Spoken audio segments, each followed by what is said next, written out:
Donc je suis employé depuis le mois de janvier, depuis le départ. Et vous avez peur pour votre travail? Oui, bah oui, très peur, très peur. Quand on voit le stock qui nous reste, quand on voit tous les professionnels, les particuliers qui nous ont fait presser pour nous installer, on voit que l'État français qui a mis des sous dans cette entreprise pour acheter des machines, pour aider au fonctionnement, bah, eux non plus ne viennent pas. On a la matière, on a le matériel, on a le savoir-faire maintenant. Il n'y a rien. Et pas de commande. Et les collectivités, l'État français achète tout? En Chine, nous, on n'a plus rien, plus de place. Et comment voulez-vous qu'on survive?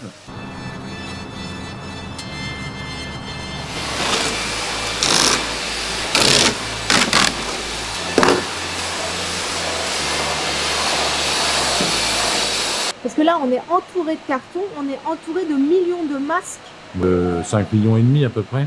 en surstock. Le principal, et qu'il faut que chacun comprenne, c'est que la relocalisation suppose d'accepter un prix différent et que plus de 95% des acteurs au premier semestre sont repartis acheter au prix bas en Chine. Si on veut une certaine relocalisation dans ce domaine ou dans d'autres, ça suppose d'accepter la conséquence sur le prix. On ne peut pas produire en France un masque au coût chinois. Ça n'existe pas. Et nous, on se retrouve ici, on va être 26 à se retrouver sur le carreau. Par moment, oui, je fais des cauchemars et je crains surtout que ce mois-ci, on n'ait pas de salaire. Et ça, c'est parce que les professionnels et l'État ne viennent pas vers nous commander des masques. Alors que c'est eux qui ont fait en sorte que cette usine soit mise en place. Et c'est français. Et c'est français. Vous voulez pas que ça ferme? Non. Non, on va se battre.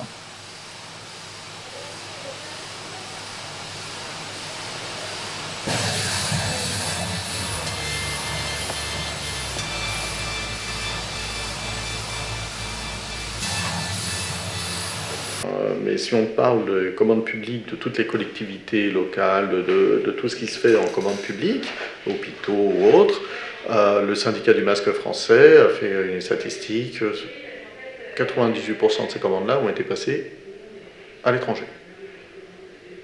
Donc il ne restait que 2%. Bon, voilà. Et puis du coup, les stocks sont complètement saturés, et à partir de là, ils ne commandent plus. La COP des masques, bonjour. Bonjour madame, est-ce que vous servez les particuliers?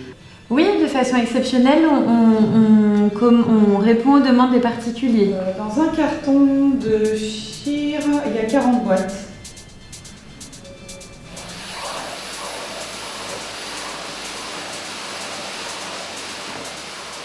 Vous êtes ouvrier, vous?